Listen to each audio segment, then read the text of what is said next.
Hi, and welcome back to another episode of the Healthy Aging Network. My name is Kathy Tutt, and today we're going to be talking about Alzheimer's disease and getting a better understanding of the disease. So please stay tuned.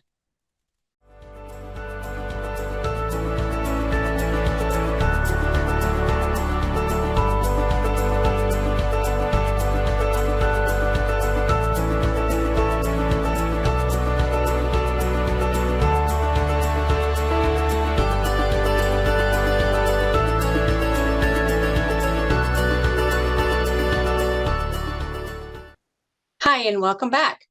Today, we're going to be talking with Ken Stewart about Alzheimer's disease and getting a better understanding of that disease.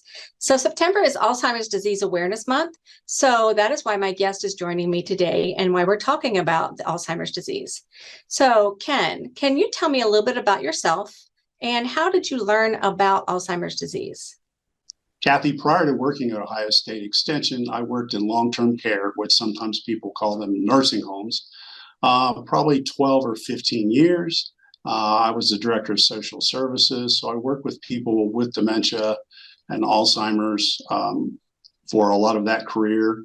We had specialized Alzheimer's unit at one of the places that I worked. I was also the regional coordinator for the Alzheimer's Association. Wonderful. And can you tell me a little bit about your position now and what you do? I am currently the Family and Consumer Sciences Educator in Monroe County, Ohio. So I work with people with senior centers, and I work with folks at the schools, those kinds of things. Just this is my dream job. I love doing this. I love helping people. So this is perfect for me. Wonderful. Thank you. We are so lucky to have you. So as we start to talk about this topic, I've heard people say that their loved one doesn't have Alzheimer's disease yet. But it's just a little bit of dementia. So aren't they the same thing? That's a great question, Kathy. Actually, dementia is a group of symptoms, especially cognition, memory changes that are severe enough to affect the activities of daily living. So like things like dressing, grooming, cooking, cleaning, sleeping, paying bills, driving, things like that. Cognition refers to the ability to think, learn, solve problems, and remember, according to the National Institute of Aging, the National Institute of Health. Cognitive health is the ability to learn new things, like intuition, judgment, language, and remembering. Alzheimer's and other dementias cause a decline in cognitive health. Alzheimer's disease is the leading cause of symptoms of dementia. I think of it like this. If dementia were a car, Alzheimer's might be the Toyota of the cars. It'd be the most prevalent. So Alzheimer's disease is a cause of dementia, but it's not the other way around.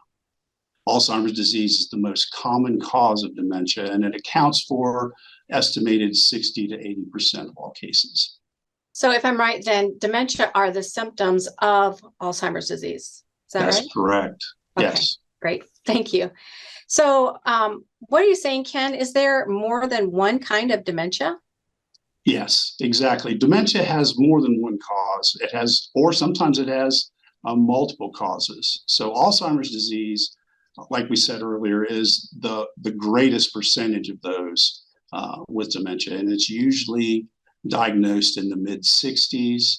And then some cases, the rare cases of like early onset dementia, those are diagnosed in the mid-30s to 60s. Other dementias include vascular dementia, which is caused by diminished blood flow to or through the brain, things like blood clots, like from a stroke, or anything that causes deterioration in blood vessels, causes blood blockages. It causes brain cells to die, really, and that's usually diagnosed at 65 or above. And then there's mixed dementia, which is a mixture of vascular dementia and of Alzheimer's disease. So it's kind of a combination of both. And then there's frontal temporal dementia, which is part of this part of the brain here, right? The frontal part. And that's what causes like where judgment and reasoning are housed. So that sometimes causes behavioral and emotional changes, also movement problems, language problems, It's diagnosed usually ages 45 to 64. And then there's a Lewy body dementia. Lewy body is a specific protein, and it changes the chemical messengers in the brain, and that causes a cognitive decline. Movement problems, sleep disorders, visual hallucinations, and typical age for that is usually 50 years. And then there's 50 years or older. And then there's some types like Parkinson's dementia, Huntington's disease. But today we're focusing on Alzheimer's disease because that's 60 to 80%.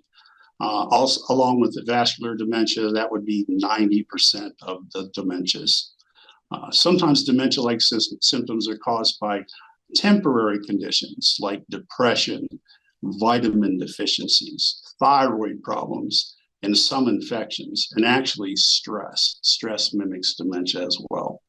If we get those taken care of, then the dementia-like symptoms can improve or go away. So the key difference in these conditions is Alzheimer's dementia is a gradual decrease in the capabilities and the memory loss, where symptoms that suddenly appear, that is probably more likely to be a temporary thing. So that's why it's important if your loved one or yourself is experiencing something like this, that you go get checked out by a medical professional. You mentioned that early or that really quick onset of things that come along with some of those infections or different diseases like your thyroid and those things. But could that also be caused by certain medications as well? Like if we see that quick change in our loved ones' behaviors, yes, is that one of the things that we might look into? Yes, you could check into the medication. Sometimes that could be side effects from a medication. And again, you check into that list or check into with your medical professional. So you shared with us about dementia and the different types of dementia. So now can you tell us a little bit about Alzheimer's disease? So what is Alzheimer's disease? Alzheimer's disease was first identified in 1906 by Dr. Alois Alzheimer.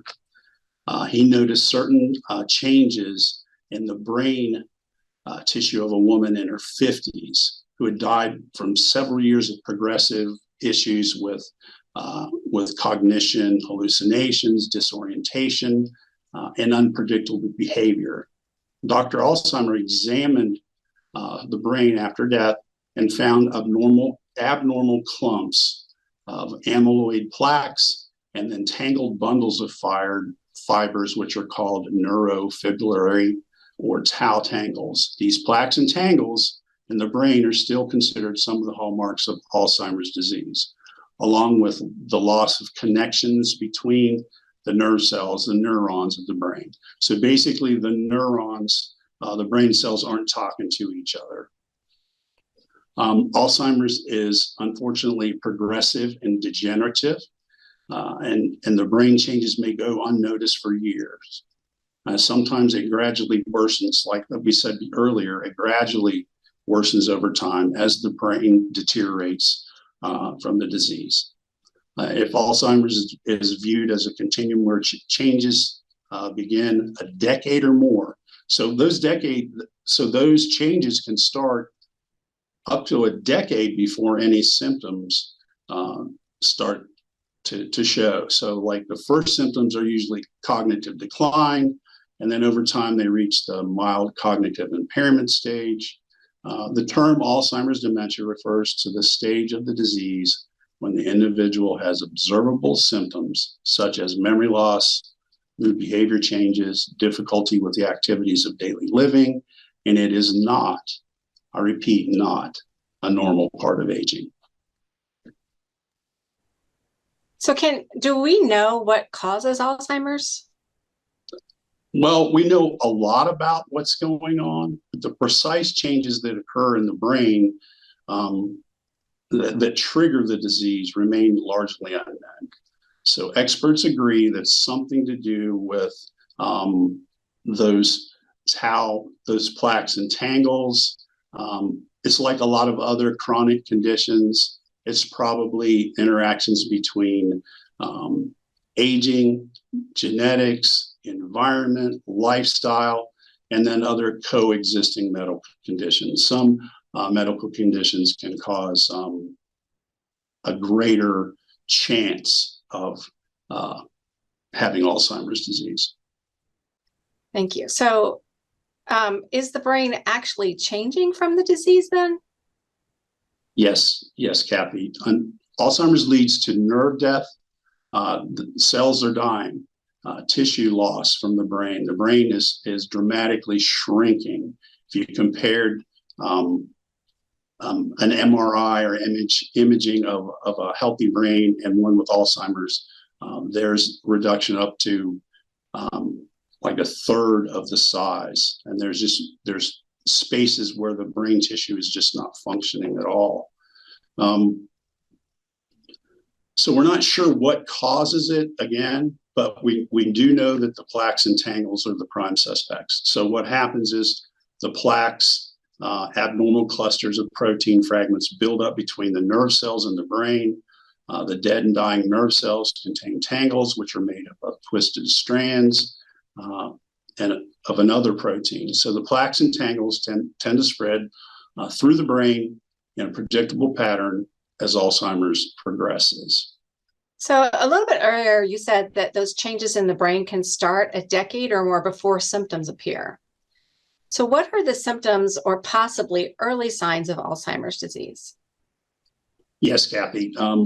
They're most commonly called the 10 early signs of Alzheimer's disease. Alzheimer's affects people in different ways. The most common begins with gradually worsening to remember new information. As damage spreads, individuals experience other difficulties. So what's happening is the part of the brain that's affected first is the hippocampus, and that's kind of the switchboard of the brain. And it decides, is this important or is this not important? So when we talk about memory loss, especially with Alzheimer's, we're talking about short-term memory. That's the first thing that's affected. So it's a memory loss that disrupts daily life. So one of the common signs is forgetting recently learned information. Others include forgetting dates, events, asking the same information over and over, relying on family members for things that they used to handle on their own. So you'd hear things like, what time is it? And then 5 minutes later, what time is it? What time is it? That kind of thing. So it's forgetting that short-term answer that was given to their question. We talked about some of those early warning signs, but what would be something that would be considered normal aging? So it's something that maybe we have noticed, but is not necessarily an indicator of Alzheimer's disease. And that's a great question. So what would be, so we're talking about short-term memory. So if you forget something, that's normal. And the key is retracing your step. Something that disrupts the daily life would be if you forget something like your car keys, and then you retrace your step and say, oh, I came home, I changed clothes, I put them such and such, or I was wearing this that might be in my pocket, that kind of thing. So being able to retrieve that later, that would be normal aging. Great, thank you. So can you share with me another one of those early indicators for Alzheimer's disease? Some people may experience changes in their ability to develop or follow a plan or work with numbers. They may have trouble following a familiar recipe or keeping track of monthly bills. They may have difficulty concentrating, take much longer to do things than they did before. And then what about another sign that we might see for Alzheimer's disease? Sure. Difficulty completing familiar tasks at home, at work, or at leisure. So people with Alzheimer's disease may have a hard time completing daily tasks. Sometimes people may have trouble driving to a familiar location, managing a budget, using a cell phone. They may get lost coming back from the store, and they've done that a lot of times, right? So it's familiar with them. What about confusion, like with time or place? Is that another one of those indicators? Yes, people with Alzheimer's can lose track of dates, seasons, the passage of time. They may have trouble understanding something that's not happening immediately. Sometimes they forget where they are and how they got there. So what we're thinking, Kathy, is the it's the short-term memory again. So they're there, but they're not sure how they got there. So they forget actually traveling. What else could you be a normal or one of those signs of Alzheimer's disease? Trouble understanding visual images or spatial relationships, visual images, things that they see. Spatial relationships are basically where you are in space. May have problems with balance, judging distance, trip over things at home, spill or drop things more often. In terms of perception, pass a mirror and think someone else is in the room. I worked with a lady that unfortunately she didn't want to do her oral care because she said there was a lady that was looking in the window at her and it was her own reflection. So they may not even recognize that. So it's more than just normal clumsiness or tripping and falling. It's that overall judgment of things as well, right? Yes, correct. Now it could be vision, like with cataracts or something like that, or a little balance issue or something like that. But that wouldn't be the same. What about another indicator that you might want to share with us? Because language is a concept that we learn later. Speaking, writing. Many people with Alzheimer's have trouble following or joining a conversation. They may stop in the middle of a conversation, have no idea where to continue or repeat themselves. They may struggle with vocabulary or call things the wrong name, like a watch might be a hand clock. Sometimes you see a little bit of word salad, like the words are coming out, but they're not really making a sentence. What about losing things? I misplace stuff a lot. So is that something that we should be concerned about with Alzheimer's as well? Misplacing things is normal, but if you don't have the ability to retrace the steps, then that becomes an issue. A person with Alzheimer's may put things in unusual places. You'll find things in bananas in the sock drawer or something like that. May lose things. But they can't retrace their steps, and that's the key. And so then they may start accusing people of stealing their stuff, whatever it is. They can't find it. Someone stole it. That's so familiar for me because my mother swore that people were stealing her car keys and her purse, and they were in the freezer. So we found them, so they weren't stolen. It was just that she was confused of where she put them last. That's a perfect example. That it would be someplace that you wouldn't expect to find car keys. Yeah. Right. What about in relationship to judgment? How does Alzheimer's affect someone's judgment? Well, they have a decreased or poor judgment. People with Alzheimer's may experience changes in judgment, decision-making, for example, use poor judgment in dealing, such as large amounts to telemarketers, very susceptible to those senior scams that we talk about sometimes. They may pay less attention to grooming or keeping themselves clean. Anything else, like as far as like their social activities or anything like that we should be aware of? Sure. Yeah, that's a great question. A person with Alzheimer's disease actually sometimes because they feel unsure in new situations or changing situations, they may decide that they kind of remove themselves from their hobbies, social activities, work, volunteer projects. So this is going to be the person that never misses church. And they just like, I really don't feel like going.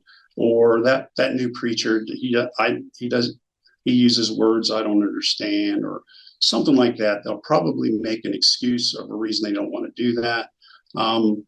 If they're a person that always loves the Buckeyes and then the Buckeyes are on and they really don't seem interested, that would be something that you might want to have checked out. That wouldn't be a normal part of aging. And then the last early warning sign, is something related to mood and personality. Is that correct? That is correct. Yes. It's changes in mood or personality.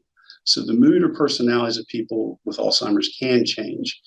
They can become confused, suspicious, depressed, fearful, anxious. So if you think that people are stealing from you, if you think that you can't find anything, nobody believes you, nobody's listening, that kind of thing. So it can be really upsetting to them. So they have a tendency to want to shrink up. And you have people that I've seen retired pastors cuss like sailors.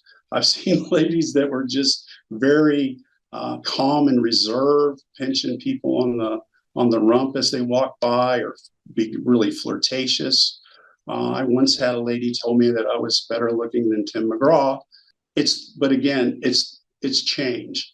If the person's always been quiet and introverted, or maybe a little grumpy, and they're still that way, then that's not Alzheimer's, right? If it's somebody that's completely different than they used to be, then that could be considered something to get checked out.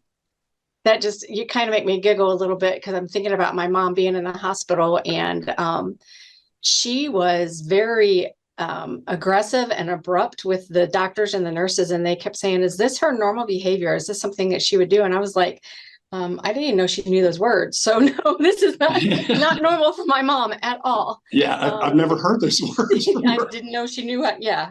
I Yeah. think that was part of her vocabulary, but somehow this different person definitely came out right then and there. And again, because that frontal part of the brain's affected, Kathy, that part that says you might hurt their feelings or it's inappropriate socially for me to say those things, that completely goes away. I mean, I've heard, I walked into work at the long-term care facility, and I had gotten a new sweater, and this lady looks at me and she says, and I was just kind of proud of my new sweater from Christmas, and she says, that's the ugliest sweater I've ever seen in my life. Normally she would never say that. So it's really tougher on the caregivers, on the family members, that stage, because it's just so out of character for folks. So and that's the thing that folks can remember.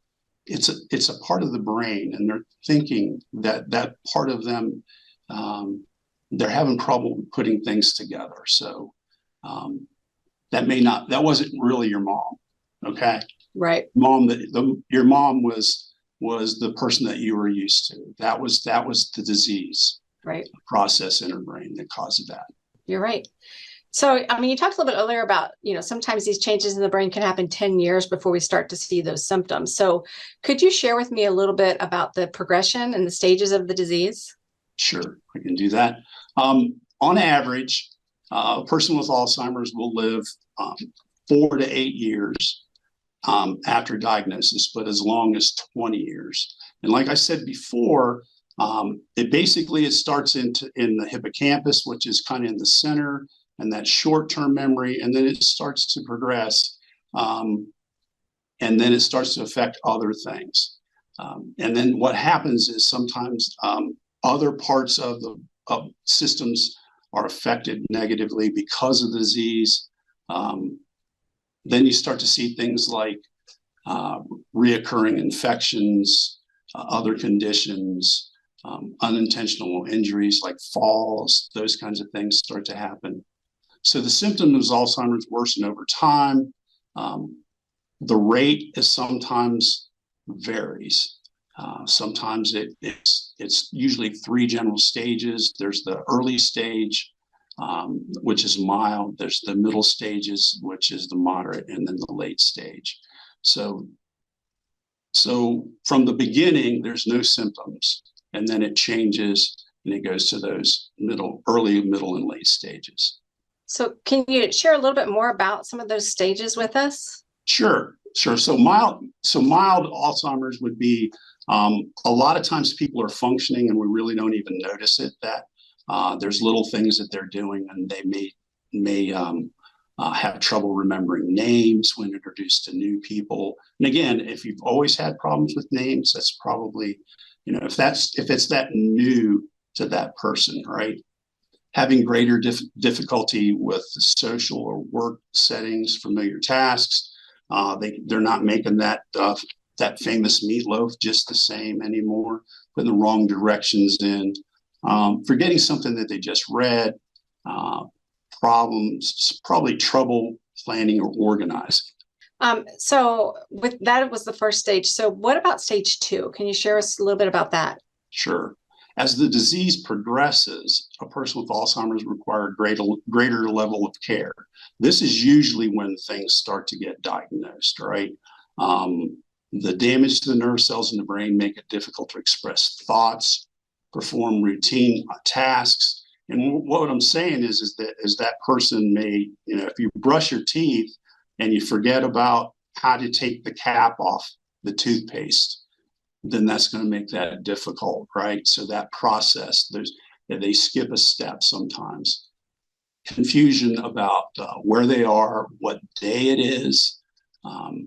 They may make decisions like go outside when it's really, really cold, and just have, they're dressed for summer, or vice versa. They may walk out with a coat and sweatpants and all those kinds of things, and it's hot. Trouble with controlling the bladder, the bowels in some individuals, changes in sleep patterns, sleeping all the time or not sleeping at all, or they sleep during the day and then up at night.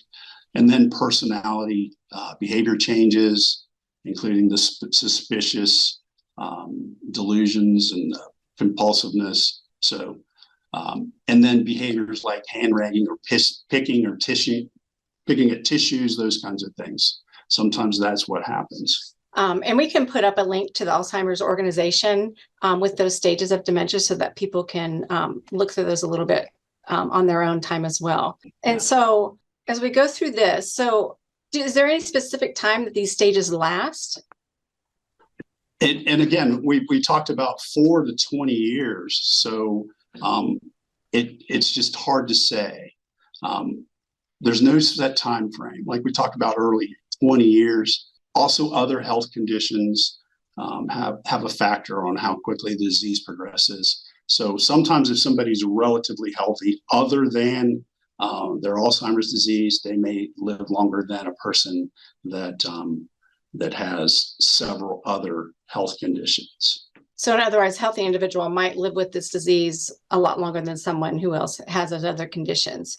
So I think that's important too.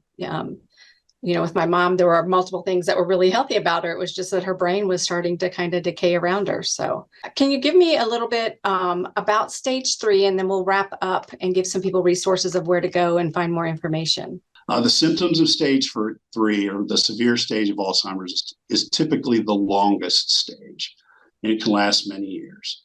In the severe stage of Alzheimer's, individuals lose their ability to respond to their environment, to carry on a conversation, and eventually to control movement. They may still say words, phrases, but communicating becomes very difficult. I've heard it said this way: if you had a timeline, and this is our life, and this is now, and this is birth, Alzheimer's starts to erase that line. And so we almost go backwards in our stages and our capabilities until we're back into almost an infant type, totally dependent on others for everything. So at this stage, we do need someone to help care for us and take care of our normal daily living things for us as well, right?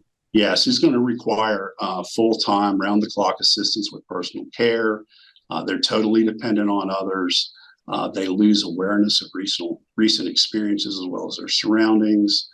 And they just eventually lose the ability to walk, sit, and then eventually swallow. They become very susceptible to things like infections and pneumonia. Now, oftentimes, when someone passes with Alzheimer's disease, they don't list that as the cause of death.